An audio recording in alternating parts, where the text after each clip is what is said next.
Hər vaxtınız xeyir, hörmətli tamaşaçılar. Əsas məsələlərin müzakirəsi vaxtıdır. Xəbər verildiyi kimi, bugün Bakıda humanitar mina fəaliyyəti və davamlı inkişaf məqsədləri üzrə beynəlxalq konfrans keçirilir və bu konfransda 34 ölkədən 150-yə yaxın nümayəndə iştirak edib və yeri gəlmişkən bu platforma hibrid formada keçirilmişdi və konfransa digər ölkələrdən qoşulanlar da var idi və elə konfransın əhəmiyyəti haqqında və bu tip platformaların ümumilikdə humanitar mina fəaliyyətinin bundan sonraki mərhələdə inkişafı və qlobal tendensiyalar barədə biz konfrans iştirakçıları ilə fikrimizi davam etdirəcək. İstəyərdim onları təqdim edeyim. Azərbaycan Respublikası Mina Təmizləmə Agentliyinin İdarə Heyətinin sədr müavini Samir Poladov, BMT İnkişaf Proqramının Azərbaycandakı nümayəndəliyinin müvəqqəti işlər vəkili Sufrov Hocumatov, BMT İnkişaf Proqramının texniki məsləhətçisi David Hewitson, Amerika Birləşmiş Ştatları Marshall İrsi İnstitutunun əməliyyatlar üzrə icraçı direktoru Ellis Baker, eyni zamanda Beynəlxalq Avrasiya Mətbuat Fondunun rəhbəri Umud Mirzəyev. Xoş gəlmisiniz. Thank you for your time. Thank you for joining our program. And welcome to Azerbaijan also. Biz bilirik ki, siz adında oldunuz ve Azərbaycandakı məsələlər haqqında daha sonra danışacaq. İlk növbədə də sizin fikrinizi öyrənmək istəyirdik. Bu proqramın vacibliyi haqqında sizin fikrinizi, rəyinizi öyrənmək istərdim. Gəlin, cənab Daviddən başlayaq. Düşünürəm ki, bu çox vacib bir konfransdır və düzgün vaxt seçilmişdir bu konfrans üçün. Çünki bu da Azərbaycanın cavabı ilə əlaqədardır, çağırışlarla qədər.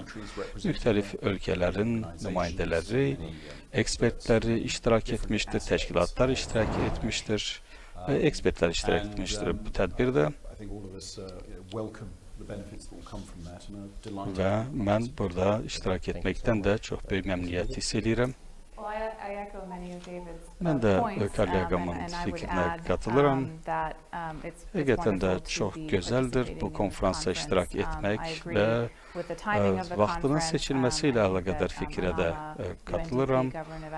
UNDP Azərbaycan çox gözəl bir iş həyata keçirmişdir, bizi yerə də aparmışdır və göstərmişdir. Həqiqətən ki, orada dağıntılar çox təsir edicidir və mən eyni zamanda avadanlığı da gördüm. Azərbaycan hökumətinin istifadə etdiyi müxtəlif panellər və biz müzakirələr keçirdik bu məsələlər haqqında. Bir çox ölkədən ekspertlər iştirak etmişdir bu konfransda və çox gözəl bir iş aparılmışdır. Azərbaycan bu problemlə qarşı-qarşıya qalmışdır və sizin fikrinizi öyrənmək istərdim. Çox sağ olun, təşəkkür edirəm. Həqiqətən də mən də kolleqalarımın dediyinə qoşuluram. Bu tədbirin vaxtının keçilməsi ilə əlaqədar. Həqiqətən də biz bilirik ki, çox böyük işlər həyata keçirməkdədir Azərbaycanda.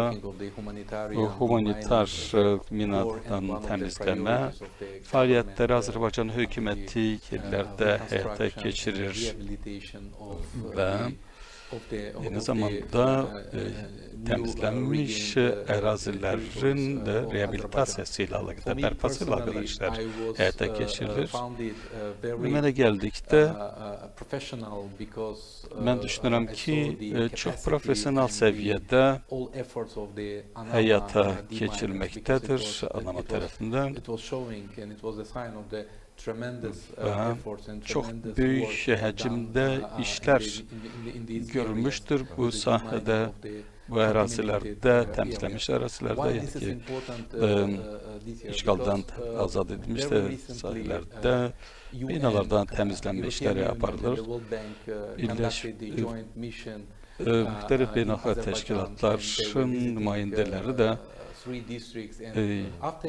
ziyaret etmiştik, gitmiştir bu sahillere ve ilkin araştırmalardan sonra prioritetler müəyyənləşdirilmiştir ki, bunlarla məhz minalardan təmizlənmə ilə əlaqədardır və məqsəd də insanların öz torpaqlarından olmuş insanların öz yerlərinə qayıtmasıdır, amma əlbəttə ki, bu ancaq onların həyatına təhlükənin olmadığı təqdirdə həyata keçilə bilər.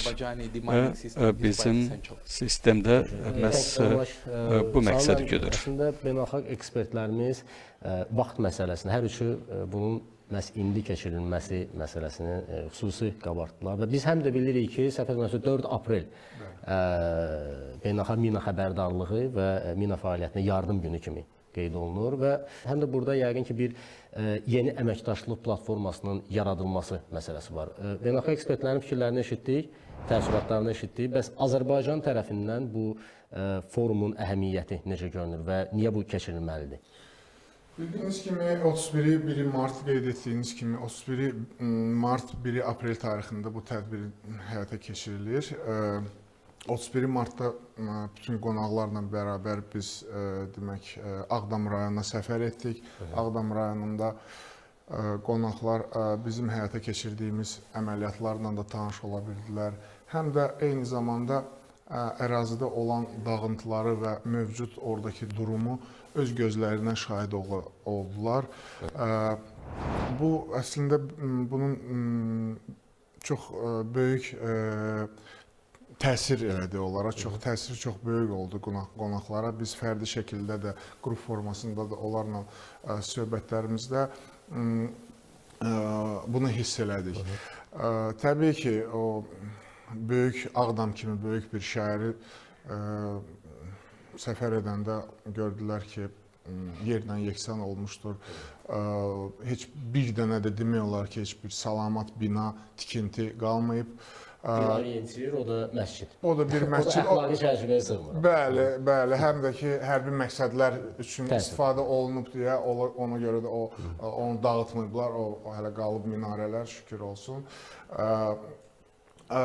Buna şahid oldular. Azərbaycan hökumətinə, dövlətimizin ərazidə həyata keçirdiyi yenidən qurma layihə, inşaat layihələrinə də orada gördülər bəzilərini.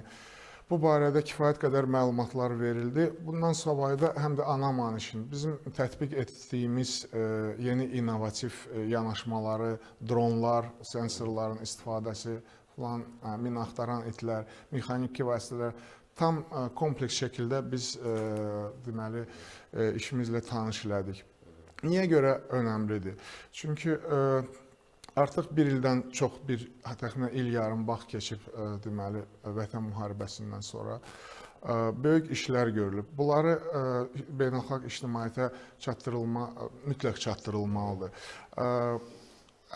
İnsanlar özləri əraziyə gələndə, özləri öz gözü ilə görəndə təbii ki, bunun təsiri də daha yüksək olur və bizim əsas məqsədlərimizdən də biri odur ki, beynəlxalq donor ictimaiyyətinin bu məsələyə diqqətini cəlb eləyək və beynəlxalq donorların, beynəlxalq donor təşkilatlarının, hökumətlərin, səfirliklərin bu işdə daha aktiv iştirakini təmin edək. Üzrsən bir müsbət, pozitiv tendensiya müşahidə etməkdəymi, yoxsa? Təbii, müsbət, pozitiv tendensiya müşahidə etməkdəyik. Artıq bir neçə təşkilatlar və hökumət nümayəndələri, səfirlik nümayəndələri yaxınlaşdılar bizə.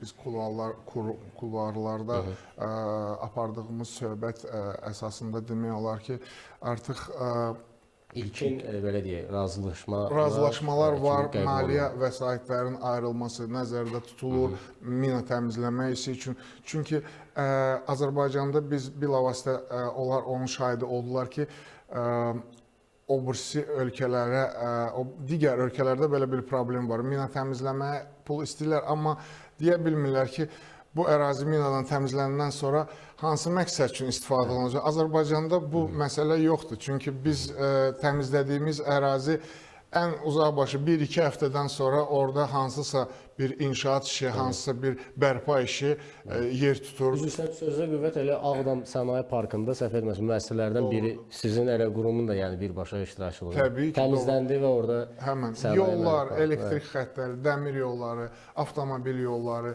və sair infrastruktur layihələri, keçmiş yaşayış məntəqələrinin bərpası layihələri və s.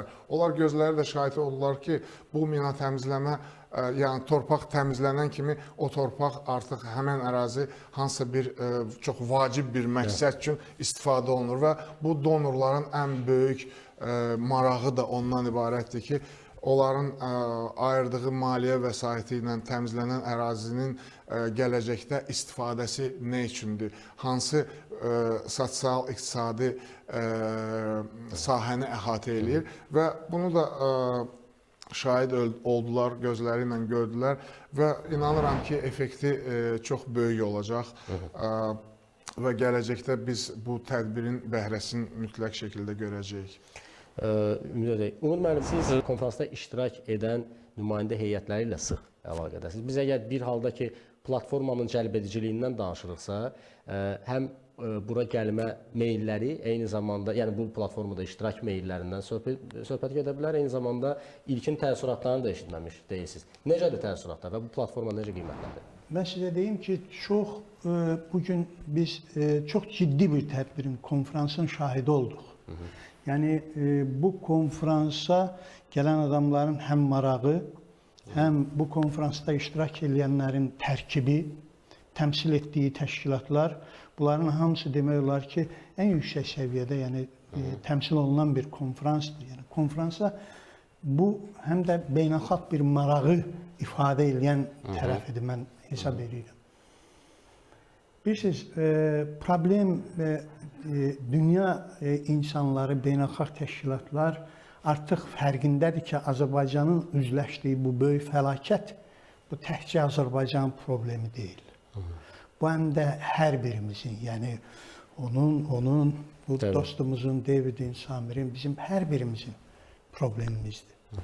Ona görə insanlar bu günlərsi bir araya gəliblər, burada bir yerdədirlər və bu problemin çözülməsi üçün hər kəs təkliflər səsləndirir, təşəbbüslər göstərirlər. Mən, məsələn, hətta bu konferansın təkrar, deyək ki, mütəmadi növbəti illərdə də bu konferansın keçilməsi ilə bağlı söhbətlər gəzir, təkliflər eləyirlər. Eyni zamanda bu ümumiyyətlə mina probleminin davamlı inkişaf məqsədlərinin 18-ci hədəfi olaraq deyək ki, həyata keçirilməsi təşəbbüsləri artıq səsləndi. Mart ayının əvvəlində bilirsiniz ki, Sülhün Kökləri Təşkilatının qurucusu Heydikün Anamanın dəstəyi ilə və bizim birgə dəstəyimizlə Azərbaycana səfər elədi və regiona getdi və mən sizə deyim ki, şok içərisində idi. Xanım, yəni gördüklərindən şok içərisində idi və Ağdamda deməli bir ifadə işlətdi ki, mən bütün həyatımı indən sonra Qarabağdakı bu problemin çözülməsi üçün həyatımı sərf eləyəcəyəm. Yəni, belə bir fikir səsləndirdi. Bir gün də çıxış elədi burada və həm onun video mesajı, həm də deməli onun öz çıxışı da oldu burada. Və Heydikün indicə mənə mesajı gəldi. Ayın 4-də də BMT-də onun bir çıxışı gözlənilir və orada da bu məsələni qaldırmağı, gündəmə gətirməyi deməli, hədəfləyir. Artıq bu son günlər, bu 3 gündür mən bu beynəlxalq medianı izləyirəm və deyək ki, əksəriyyət daha çox hallandırılan dünya mediasında daha çox artıq hallandırılan deyək ki, problemlərdən biri də elə regionumuzdakı mina problemidir. Mən hesab edirəm spesifik sahədən söhbət, humanitar mina təmizlənmə məsələsinə gəlir. Hansı ki, təəssüf ki, Vətən müharibəsindən sonraki dövrdə səhv etmirəmsə 200-dən artıq insanımız həm həlak olub, həm xəsarətlər alıb, belə təəssüf ki, yəni burada insani faciədən söhbət gedir. Müharibədən dərhal sonra Ermənistan xəritələri təqdim eləməli idi və bu xəritələr təqdim olunmadı və biz bir qrup vətəndaş cəmiyyəti olaraq ötən ilin əvvəllərindən regiona səfərlər elədik və demək olar ki, hər gün insident baş verirdi. Hər gün, deyək ki, biz hadisələrlə şahidi olurduq. Elə indinin özündə də görürsən ki, gün aşırı, hər gün olmasa da gün aşırı artıq insidentlər baş verməkdədir. Yəni, bu problem çözülməlidir. Bunun üçün işlər görülməlidir. Ona görə də mən hesab edirəm ki, bu tədbirin fövqəladə əhəmiyyəti var. Yəni, burada indi həm dövlət rəsmiləri, həm beynəlxalq qurumların münasibəti, bu həm vətəndaş cəmiyyəti qurumlarının münasibəti, o bilavasitə elə onu ifadə edir ki, bu problemin çözülməsi üçün daha çox birlikdə çalışmaya ehtiyac var. Konferansın mən istəyirəm, xüsusi vurğulayım ki, iştirakçılar arasında həm də bizim mülki vətəndaşlarımız var, minadan zərər çəkmiş insanlarımız var. Yəni, onlar da artıq bir belə də bu problemlə bağlı fikir alış-verişində olurlar nümayəndə heyəti ilə. Təşəkkür edirəm. Siz də gördüyünüz kimi Ağdamda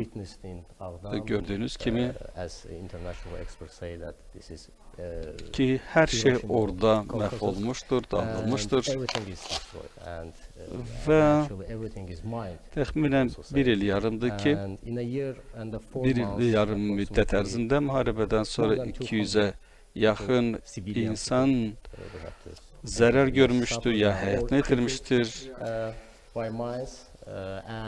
ya da ki, yaralanmışdır minalardan və verilən, Ermənistan tərəfindən verilən xəritələrin dəqiqliyi də ancaq 25% təşkil etməkdədir. Livan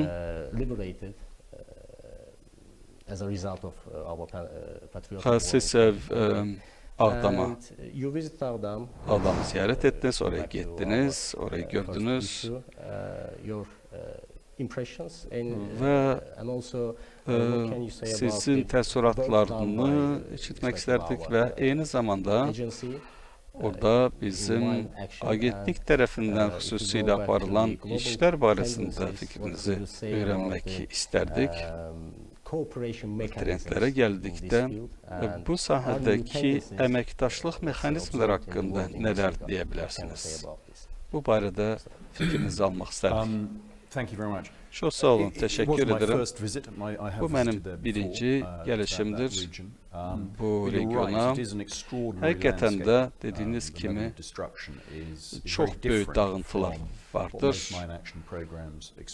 və mənim təcrübəmdən, digər təcrübəmdən fərqlidir və bu da hərbi fəaliyyətlərin nəticəsində yaranan bir vəziyyətdir və vacib olan məqamda odur ki, hətta biz minalaşdırılmış sahələrə baxdıqda biz məsəl üçün təsəvvür edə bilər ki, müxtəlif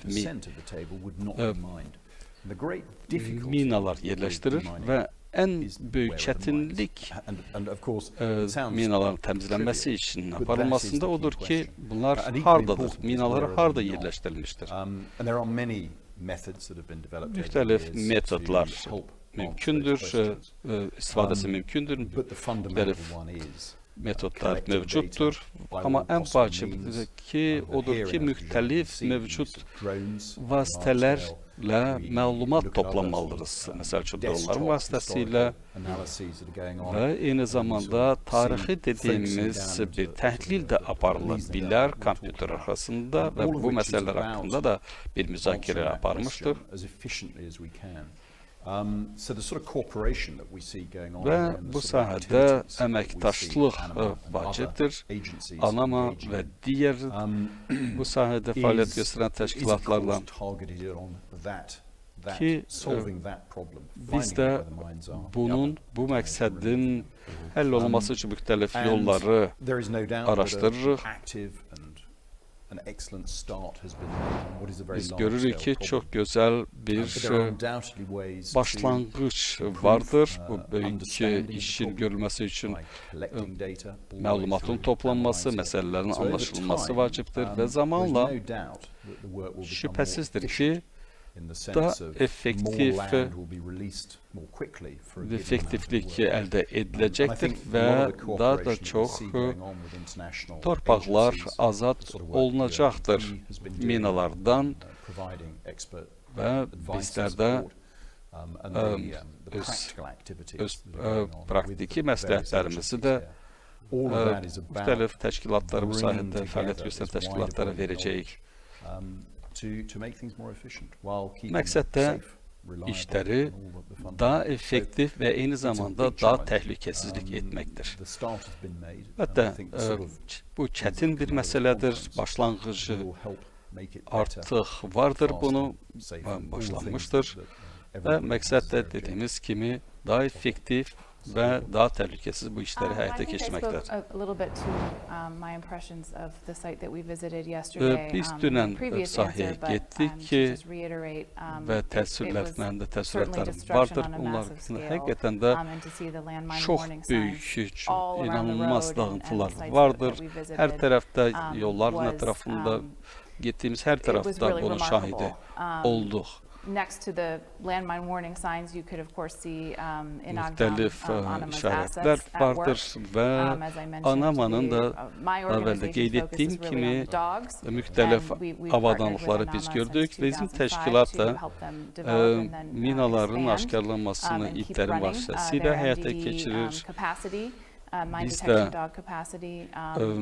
müzakirələr apardıq, yəni ki, bunların, yəni bizim əlimizdə olan vasitələr də bu işləri nə cür görmək oldu və bizim verdiyimiz itlərin iş başında olduqlarını da biz gördük. Bu da əlbəttə ki, çox xoş idi. Çox tanış simalarla da, tanış insanlarla da görüşdük. Ki biz bilirik ki, bu insanlar uzun müddətdir bu işin içərisindədirlər və bu işin təcrübələri də bu işdə çox yüksəkdir. Və bizim itlərdən birisi də sözü gəlmişdir. Çox gözəl nailiyyətlərinə görə ən yüksək yerlərə layiq görmüşdür. İndi başqa bir itimiz də təmin etmişdir.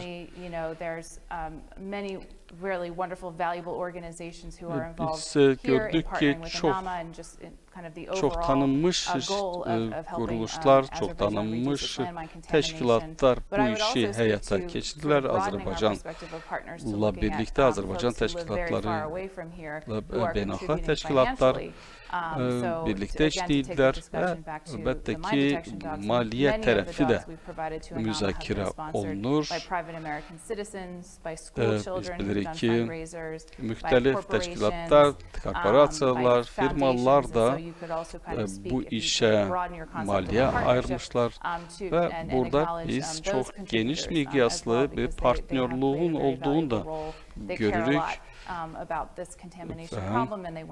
Bu məsələlərin həll edilməsində onlar öz işlərini həyata keçirir. Samir müəllim, əməkdaşlıqdan danışıldı. Bu təkcə yəni yeganə əməkdaşlıq etdiyiniz qurum deyil, elədirmi? Və biz digər bu sahədə əməkdaşlıq etdiyimiz qurumlardan daha hansı, belə deyil, burada bu da həm də dəstək məsələsidir.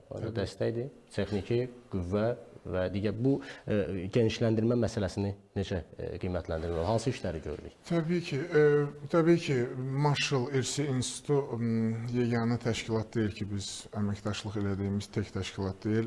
Marshall İrsi İnstitutu konkret olaraq mina axtaran itlərin deməli mina axtaran itlərin hazırlanması və ianə formasında, yəni Azərbaycana təqdim eləməsi işi ilə məşğuldur. Əslində biz bu təşkilatla artıq desəm 20 il, yəqin ki, yanılma 20 il hardasa var, biz onlarla əməkdaşlıq eləyirik. Sonuncu razılaşmamız əsasında 30 ədəd mina axtaran itlərin təqdim olunmasını həyata keçirəcək Emalay. Onlardan 12-sinin deməli vəsaitini biz ödəyirik, amma 18 ədəd məsələn mina axtaran itin vəsaitini Emalay ödəyir və dediyi kimi, Elisin qeyd elədiyi kimi, onların da donorları müxtəlif təşkilatlar, həm də fərdi insanlar, həm də məktəblilərdir. Onların valideynləri onlara verdiyi o səhər yeməyinə olan vəsaitdən biraz qənaət eləyirlər, biraz yığırlar, toparlaşırlar. Bir sinif məsələn müəyyən bir məbləğdə qlobal humanitar işə kömək eləyirlər, bəli. Və onlar bilirlər ki, onlar Azərbaycanda, Azərbaycan üçün bu mina axtaran itin deməli təliminə gedəcək bu vəsait və Azərbaycana göndərilməsinə gedəcək bu vəsait. O adamlar onu bilirlər. Marshall İrsi İnstitutundan savayı məsələn Mines Advisory Group deyilən bir Böyük Britaniyanın qeyri-hökumət təşkilatıdır. Bu sahədə mütəxəssisləşmiş bir təşkilatdır.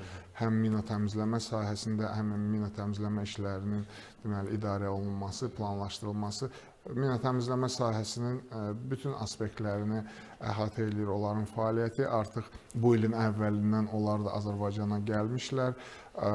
Onların deməli əsas işi bizdə sahə supervizorlarının təliminin həyata keçirilməsidir. Bildiyiniz kimi bu sahə supervizoru birdən-birə bir 70-80 nəfər adamın işini idarə edir. Sahədə çox önəmli bir mövqedir. O adamın əsas işi deməli çətin qərarların hamısını o verir. Bu işdə bizə o dediyim MAQ təşkilatının mütəxəssisləri kömək edir. Məsələn, 6 ay nəzəri təlim nəzərdə tutulub onlar üçün və 6 ay praktiki təlim, 1 il bu layihə davam edəcək və eyni zamanda da Marshall İrsi İnstitutu kimi MAQ deməli vəsaitini özü deməli cəlb edib beynəlxalq donorlar tərəfindən və Azərbaycanda deməli bu xidmətlər yəni də biz üçün yəni pulsuz başa gəlir. Əlavə olaraq bizim əməkdaşlıq elədiyimiz şirkətlər var, hansılardan ki biz bu dron vasitəsilə uzaqdan, havadan mina sahələrinin tədqiq edilməsi əməliyyatların bir yerdə həyata keçirdirik. Onlarla dünən də Ağdam rayonunda buna şahid ola bildik, nümayiş oldu. Onlarda sistem özü, sistem haqqında deməli məlumatlar verildi beynəlxalq deməli qonaqlarımıza. Sistem nədir? Bu əsas David Harrison'ın dediyi kimi bizim işimizdə əsas sual odur ki, mina harda var və harda yoxdur. Harda yoxdur da bu çox önəmli bir sualdır. Minalar bilirsiniz torpağın altına bastırılır, bunlar gözlə görsənmir. Amma müxtəlif, yəni müasir yeni texnologiyaların istifadə olunmasıyla, müasir cihazların istifadə etməklə bu mina sahələrinin, minalı ərazilərinin müəyyən edilməsi artıq artıq mümkündür. Təbii ki, hər bir cihazın, hər bir sistemin öz məhdudiyyətləri də var. Əsas məsələ odur ki, o məhdudiyyətləri bilmək lazımdır və cihazdan düzgün istifadə eləmək sistemi. Geniş mənada baxdıqda bu hər iki tərəfdən o insan tərəfatının da qarşısını alması demək. Həm mina axtaranlar, eyni zamanda təbii ki, bəli, bu təhlükə ilə üzləşə biləcək. Bəli. Əsas da bizə nə verir o sistem? Resursda əldə olan resursların, imkanların daha səmərəli, məqsədyönlü istifadəsinə, yəni o yerdə ki, mina problemi yoxdur, artıq vəsait, artıq vaxt sərf eləmədən həmin ərazini daha sürətli formada deməli təmizləyib və son istifadəçiyə təhvil vermək və təhlükəsi təsdiq olunmuş ərazidə isə təbii ki, orada bu beynəlxalq hamı tərəfindən, beynəlxalq aləm tərəfindən qəbul olunmuş artıq orada daha konkret iş, mina varsa onun iş ardıcıllığı daha konkret və bəllidir. Əlavə olaraq da dediyim kimi həm bu konfrans vaxtı, həm də konfransdan öncə də artıq konfrans vaxtı daha çox maraq artıb, mən deyərdim ki, bizim işimizə doğru. Çoxlu təşkilatlar, hökumət nümayəndələri yaxınlaşır, fərdi görüşlər istəyirlər ki, biz onlara əlavə məlumatlar veririk.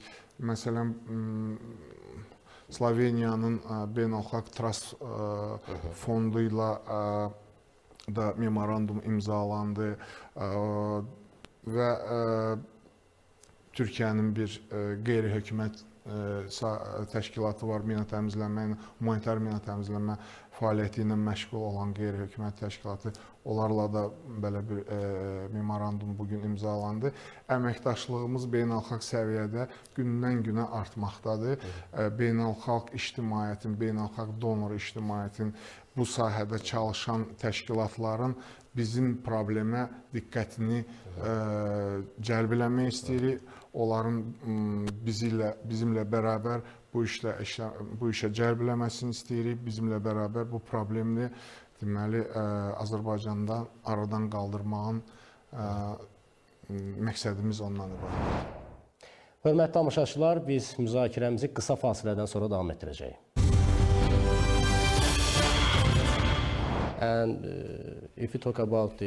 Əməkdaşlıq mexanizminə gəldikdə biz bilirik ki, beynəlxalq təşkilatlar vardır ki, onlar ölkələrə öz dəstəklərini verirlər. Yəni, bu tip problemdən əziyyət çəkən ölkələrə dəstək verirlər. Azərbaycanın dəstəyi nə şəkildə artırmaq olar? İcazənizlə, cənab Samirin dediyinə mən dəstək vermək istəyirəm. Minalardan təmizlənmə heç də asan iş deyil və vaxt alan və yüksək riskli bir fəaliyyətdir.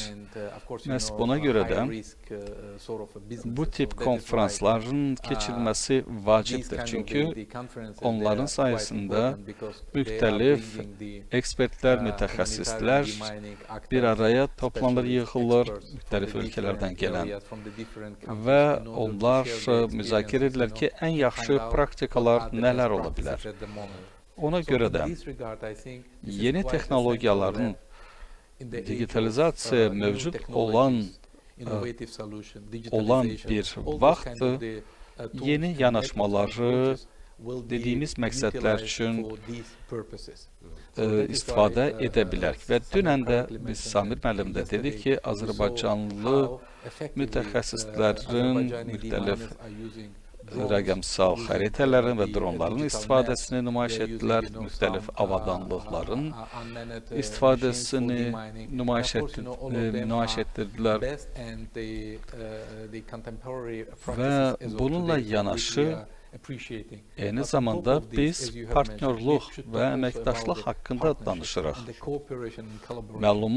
Məlumatların toplanması, koordinasiyanın həyata keçirilməsi vacib məsələlərdir və ANAMA-nın rolu bu məsələdə çox vacibdir. Niyə görə? Çünki müxtəlif iştirakçılar vardır. Özəl sektor var, qeyri-hökumət təşkilatı və Müdafiə Nazirliyi və bunların mərkəzində də ANAMA durmaqdadır. Məlumatların toplanması və koordinasiyanın həyata keçirilməsi çox vacibdir ki, onun sayəsində effektivliyi artıra bilərik və təkrarlanmanın da aradan götürmüş olaraq. Çünki daha əvvəl də qeyd etdiyim kimi, minalardan təmizlənmə çox bahalı bir işdir. Yeni araşdırmalar ANAMA tərəfindən həyata keçirilən və digər təşkilatlar tərəfindən keçirilən göstərmişdir ki, əgər ənənəvi şəkildə minalardan təmizlənmək keçirilsə 25 il tələb olunacaqdır və milyardlarla pul tələb olunacaqdır ki, biz buna məqbul, bu bizim üçün məqbul deyil. Buna görə də partnerluq daha da vacibdir. Çünki onun sayəsində biz resurslarımızla optimum şəkildə istifadə edə bilərik və bunu da beynəlxalq standartlara uyğun olaraq həyata keçirə bilərik. Birləşmiş Millətlərin və Birləşmiş Millətlərin Təhlükəsizlik Şurasının 2068 nömrəli bir rezolusiyası da vardır. UNDP və digər partnerlərlə birlikdə məmnuniyyətlə bu cür anlayışın olduğunu görürük və bu yüksək səviyyədə mövcuddur. Nazirlik, Xarici İşlər Nazirliyi, Prezident Ofisi, Prezident aparatı və ANAMA səviyyəsində vardır. Və çıxış eləyənlər arasında da Azərbaycan Diplomatiya Akademik nümayəndəsi dedi ki, sadəcə söhbət mütəxəssislərin bu sahədəki mütəxəssislərin cəlb edilməsinə getmir. Eyni zamanda özəl sektor və digər sektorlarda da ki, insanların cəlb edilməsi tələb olunur. Çünki insanlar risklər haqqında, minaların partlaması riskləri haqqında məlumatlı olmalıdır və eyni zamanda zərər görən insanlara da məlumatlandırılması tələb olunur. Bilirsiniz mi, yəni bu tip fəaliyyətlərin əsası artıq müəyyənləşdirilmişdir və biz bilirik ki, bu ancaq işin başlanğıcıdır və gələcəkdəki işləri də davam edəcək. Thank you so much. Hörmətli tamaşaçılar, qeyd edim ki, bizim çəkilişimiz getdiyi müddətdə konferansın panel sessiyası da davam etməkdədir və Umud Mirzəyev bir neçə dəqiqədən sonra öz panel sessiyasına qoşulmalıdır və istəyərdim elə deyilən fikirlərlə bağlı da həm də remarkanızı, fikirlərinizi eşidək. Daha sonra sizi... Teşekkür edirəm. Çox maraqlı fikirlər səsləndi. Məndən biraz öndə Qarabağda urbisit tablosunu görürəm və arxada hər tərəfdə bu şəkillər var. Bizim faciəmizi əks etdirən şəkillər var. Bəzən deyilən sözlərdən, yazılan yazılardan daha çox təsiri olur o şəkillərin. Dünənki səfərin də çox böyük şok bir effekti olub. Bizim dəvətimizlə deməli Əl-Cəzirə televiziyasının nümayəndələri ölkəmizdədir. Biz 2 gün öncə biz Bakıda onlarla əməkdaşlıq memorandumu imzaladıq və dünən onlar regiona səfər elədilər və hansı bir, deyək ki, təsir onların əhval-ruhiyyəsində yaratdı, bu əslində qalanda əyani bir məsələdir. Artıq xeyli videolar çəkilibdir onların tərəfindən. Düzdür, onlarla biz əvvəldən əməkdaşlıq edirik, bu işlər görülür. Amma deyək ki, oradan dönən kimi çox belə sürəkli şəkildə qərar verdilər ki, hökmən biz dokumental filmlər çəkməliyik bu regionla bağlı.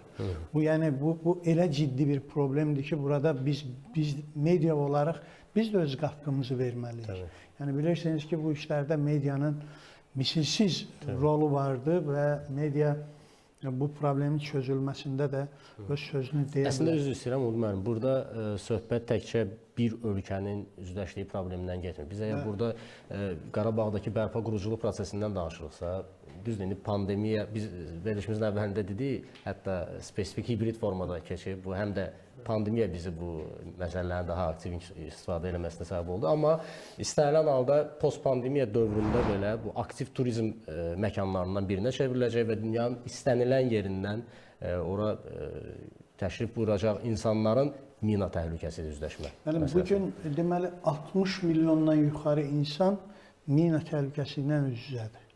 Onlardan da ən çox təhlükəsi olan ölkələrdən birisi də bizim ölkəmizdir, Azərbaycandır. Yeri gəlmişkən bayaq dəstəkdən söhbət olundu. Mən bizim təşkilatımız Avropa Birliyinin, UNICEF-in dəstəyi ilə bir günlərsi PSTM partlamamış sursatların təhlükəsizliyinə dair maarifləndirmə layihəsini icra eləyir. 100 min əhalinin maarifləndirilməsi məsələsi bu layihə çərçivəsində söz konusudur. Yəni biz bu prosesdə Britaniya səfirliyi ilə, Yaponiya səfirliyi ilə, çox sıx UNDP ilə çox sıx əməkdaşlıq edirik. Yəni və həm də məmnunuq ki, bu prosesə Azərbaycanın probleminə diqqət artmaqdadır. Yəni bunu həm də öz problemləri kimi qəbul edirlər. Bax bu əhəmiyyəti də bugünkü tədbirin də ən böyük əhəmiyyəti məhz bundan ibarətdir. Mən təşəkkür edirəm Ulu müəllim, həm də verilişimizə qoşulduğunuza görə, panel sessiyasına qoşulmalısınız. Xahiş edirəm texniki məsələləri unutmadan buyurasınız. Təşəkkür edirəm qoşulduğunuza görə. Var olun. Sami müəllim, biz həm də sülhə töhfə məsələsindən burada, artıq post-müharibə, post-münaqişə dövründən danışırıqsa, mina təmizləmə, əlhəsus humanitar mina təmizləmə əməliyyatlarının sülhə töhfəsindən burada görürük. Ümumilikdə Qafqazda barışığın yaradılması, artıq müsbət siqnallar da verilməkdədir. Təmsil etdiyiniz qurumların buradakı fəaliyyəti ilə regiondakı ümumi sülhə töhfə arasında bir uyğunluğu necə görə bilərik? Təbii ki, sülhə töhfə verir bizim işimiz. Çünki işimiz minalar gizli qatil deyirik biz buna. Silent killer deyirlər ona. Gözlə görsənməyən bir gizli qatildir. Müharibə qutarandan sonra, müharibələr, münaqişələr bitəndən sonra mina və partlanmış hərbi sursatlar problemi illərcə, 10 illərcə sonra həll olunur, təmizlənir. Bildiyiniz kimi Avropa ölkələrində, Hindinin özündə hətta 1-ci Dünya müharibəsindən qalmış, partlanmış sursatlar, aviabombalar və s. tapılır, zərərsizləşdirilir və s. Müəyyən yerlər var ki, haradakı, məsələn, Avropa ölkələrinin bir çoxunda o yerlər haradakı Almanlar tərəfindən bombardıman olmuşdur. Həmən yerlərdə, həmən ərazilərdə əgər hansısa bir biznesmen və yaxud da kim olur olsun bir inşaat işi həyata keçirmək istəyirsə, təbii ki, mütləq deyil bilavasitə təmizləmə işi aparılsın, amma riskin dəyərləndirilməsi işi aparılmalıdır. Xüsusi şirkətlər var, xüsusi belə xidmət göstərən təşkilatlar var, riskin dəyərləndirilməsini aparılır və əgər risk göstərir ki, əgər dəyərləndirmə nəticəsində göstərir ki, risk var, mütləq şəkildə mən sizə deyirəm, inkişaf eləmiş böyük Avropa dövlətlərinə həmən ərazi təmizlənməlidir. Yəni, 1-ci Dünya müharibəsindən söhbət gedirsə, indiki bizim deməli, bizim durumda isə bizim demək, vətən müharibəsi bir ildən biraz çox vaxt keçib, noyabr ayında bitmişdi 2020-ci ildə. Bugünə kimi tərəfimizdən bütün qurumlar tərəfindən mina təmizləməyə cəlb olunmuş, bütün qurumlar tərəfindən həmən bu ötən dövr ərzində 23 min gektar ərazi təmizlənmiş, təxminən 55 minə yaxın mina və partlanmış hərbi sursat aşkar olaraq zərərsizləşdirilmişdir. Səbəb çox üzr istəyirəm, siz statistikaya toxundunuz. Bir məsələ, təbii ki, böyük ictimaiyyəti ən çox düşündürən məsələ bu böyük qayıdışın artıq implementasiyasından söhbət gedir. Aydın məsələdir ki, hamımız tələsirik, o böyük günə tələsirik, amma aydın məsələdir ki, burada həm də mərhələli bir qayıtma prosesi var. Mina təhlükəsi isə bu prosesin sürətini azaldan birinci bəlkə də amildir. Bir vaxt deyə bilərikmi? Yoxsa belə deyək, bu sürət necə görünür və qayıtma məsələsini biz hansı perspektivdə? Ümumiyyətlə, mən məsələni belə qoyardım. Əsas hər bir işdə kimi bizim işimizdə də əsas məsələlərdən biri işin düzgün planlaşdırılması, resursların səmərəli istifadəsidir və mina təmizləmə işinin deməli digər bərpa və quruculuq işlərlə əlaqəli formada həyata keçirilməsidir. Əgər prioritetlər düzgün müəyyən olunubsa, belə deyək ki, yəni birdən-birə də bütün ərazini də birdən-birə bərpa oluna da bilməz. Bu mümkündür, fiziki olur, real olaraq. Təbii ki, onlarla bağlı demək planlaşma aparılır. Hansı kənd birinci bərpa olunur, hansı ikinci, üçüncü, hansı yollar birinci bərpa olunmalıdır, hansı elektrik xətləri və s. və ilə. Demək, dövlətimizin, hökumətimizin həyata keçirdiyi bu layihələr hamısı mərhələli şəkildə tədbirlər planlarına uyğun həyata keçirilir. Bizim agentlik artıq bu planlaşdırma prosesinin də bir tərkib hissəsidir. Bildiyiniz kimi, Nazirlər Kabineti tərəfindən bu əlaqələndirmə işləri həyata keçirilir və bizim əsas məqsədimiz isə həmən deməli, dövlətin planlaşdırdığı layihələrin icrasını ləngitmir, mümkün qədər ləngitmir. Bizim əlimizdə artıq deməli növbəti 12 aya, hər ilin axırında növbəti 12 aya bizim əlimizdə tam bu mənzərə var. Bütün icra olunacaq işlər bəllidir, onların mərhələsi bəllidir, prioritetlər bəllidir və bizə də bu imkan verir ki, biz işimizi düzgün planlaşdıraq və nəticədə yəni planlaşdırılan işlərin ləngiməməsini təmin edək. Mina təmizləmə dəstəyini göstərir. Mənə elə gəlir ki, əsas sual yox, əsas məqsəd, əsas məsələ odur ki, bax bu dediyim bu əlaqələndirmə işləri, işin planlaşdırılması, mərhələlərə bölünməsi işləri önəmlidir. Hələ olduğu təqdirdə biz işlərin ləngiməməsini yəni təmin edə bilərik. O ki, qaldı ümumiyyətlə Qarabağ, ümumiyyətlə Azərbaycan minalardan hansı vaxtda təmizlənəcək, neçə il buna vaxt lazımdır. Bu barədə müxtəlif fikirlər var.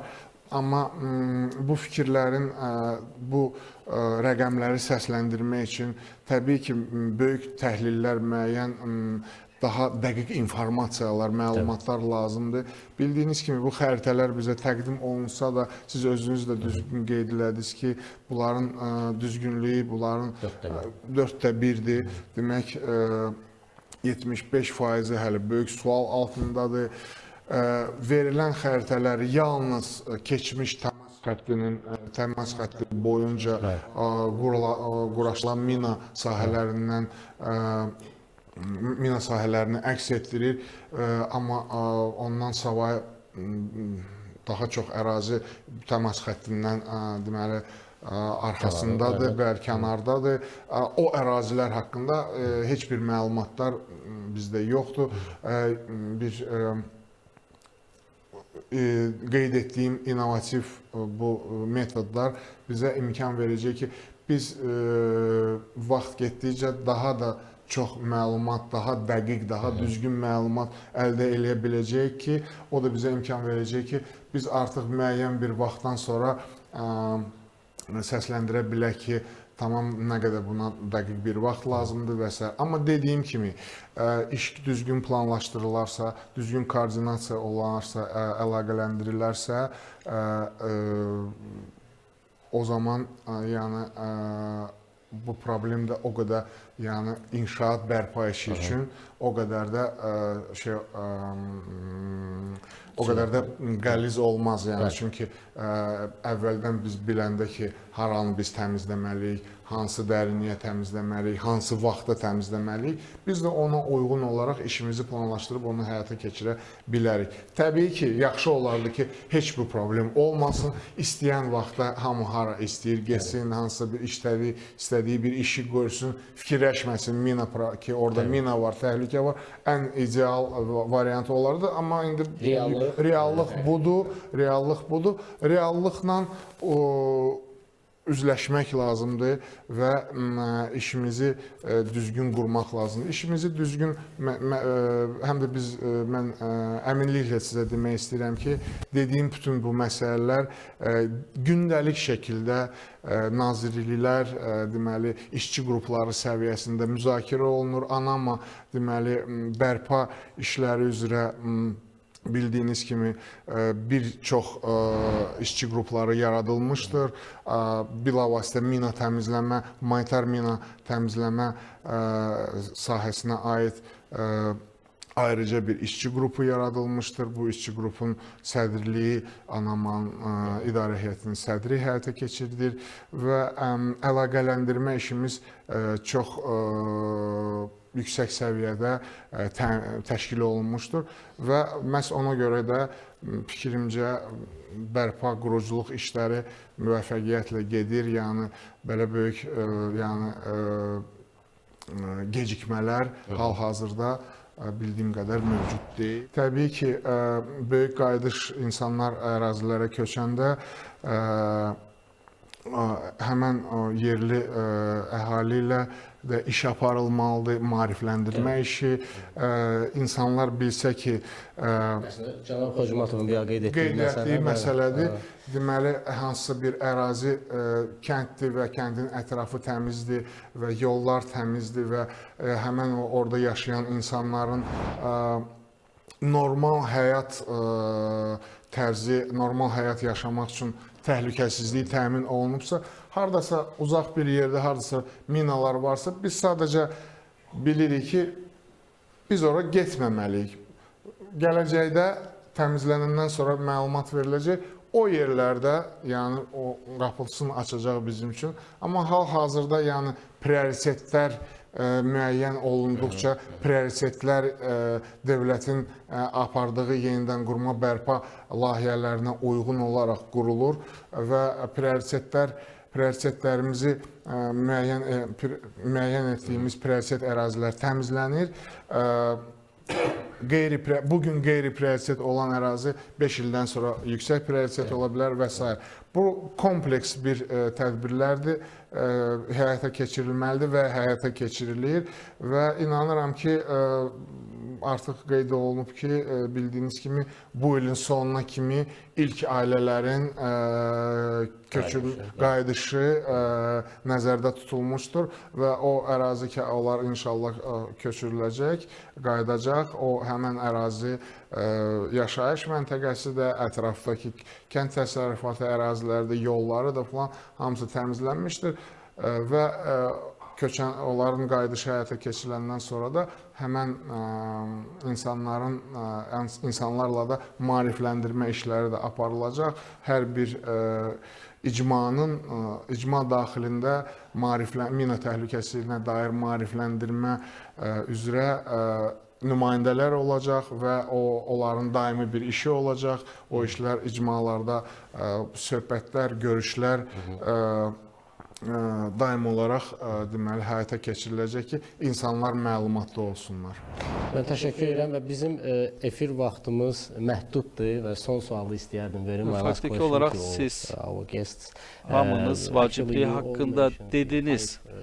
Bu işlərin, aparılan işlərin illik bir platform olaraq siz necə qiymətləndirirsiniz? Hər hansı bir platform vacib bir platformadır. Mən düşünürəm ki, bu çox gözəl bir fürsətdir ki, onun vasitəsilə müxtəlif fikirlərin mübadiləsini həyata keçirmək olar və eyni zamanda bu proqramların müvəffəqiyyətli olması üçün nələr edilməlidir? Biz bilirik ki, Azərbaycan buna açıqdır. Azərbaycan hökuməti hazırlığını bildirmişdir və konferansda da əlavə resurslarının əldə edilməsi məsələsinə toxunuldu. Bütün bunlar göstəricidir, vacib göstəricidir. bunlar cazibəlidir. Yəni bu bir ilk bu cür forumdur və gələcək illərdə də yenə də bu forumun çərçivəsində toplanmanın vacibliyini biz vurğulayırıq. Bəli, çox zamanında təşkil edilən bir forumdur, Azərbaycanda təşkil olunmuşdur, konferans təşkil olunmuşdur və ümid edirəm ki, bu ilk konferansdır. Düşünürəm ki, bu fəaliyyətlər davam edəcəkdir və biz də yenidən buraya gələcəyik. Gələn il olması haqqında sual verdiniz. Bəli, əlbəttə ki, ANAMA-nın 25 illiyi də gələn il keçiriləcəkdir. Hətta biz bunu indi də bəyan edə bilərik. Biz müxtəlif fəaliyyətləri artıq başlatmışdıq bu çərçivədə, məlumatları toplayırıq və bu bizim çox təbii fəaliyyətimizdir. UNDP olaraq 30 il təxminən bu işlə məşğuluq. ANAMA-nın 25 illiyini biz qeyd edirik və eyni zamanda ANAMA-nın 25 ili və UNDP-nin də bu sahədəki fəaliyyətlərinin 30 illiyini biz qeyd edirik. UNICEF, UNDP və Birləşmiş Millətlərin ofisi bu sahədə fəaliyyət göstərir və hamımız üz ölkələrlə birlikdə qlobal strategiya üzərində işləyirik. Mən çox optimistik olaraq bu məsələyə baxıram. 25 illiyini keçirəcək ANAMA-nın və siz də qeyd etdiyimiz kimi post-pandemiya dövründə də müxtəlif ölkələrdən gələn iştirakçılar daha aktiv fəaliyyət göstərəcəklər. Bizim fəaliyyətlərimizin bu hissəsində də bu ilk olacaq, ilk konferansdır. İnfrastruktur layihələrinin həyata keçirilməsi, təmizlənmiş sahələrin artırılmasını biz gözləyirik. Tək Azərbaycanda deyil, yəni Kamboca olsun, Kolumbiya olsun, İraq olsun, Afrika ölkələri olsun. Bu çox vacib bir məsələdir. Samir bəy də burada dedi. Yəni, minalardan təmizləmə bir dəfəlik bir iş deyil, davamlı bir işdir. Fikirlər həm də bir öhdəlik qoyur. Ona görə biz birinci beynəlxalq forumdan danışdıq bugün. İkincini də belə çıxır ki, gözləyirik. Gözləyirik gələn deyilən kimi bizim 25 illiyimiz yubileydir. Mütləq şəkildə yəqin ki, bu belə bir tədbirin keçirilməsi önəmli olar. Ümumiyyətlə fikrimiz ildə bir dəfə belə bir beynəlxalq tədbirin Azərbaycanda keçirilməsi nəzərdə tuturuq. Biz yalnız uğurlar arzulaya bilərik. Təşəkkür edirik əlinizdən. Thank you so much. Hörmətli tamaşaçılar, biz Bakıda keçirilən humanitar mina fəaliyyəti və davamlı inkişaf məqsədləri üzrə beynəlxalq konferansdan əsas məsələləri müzakirə etdik. Görüşənədək.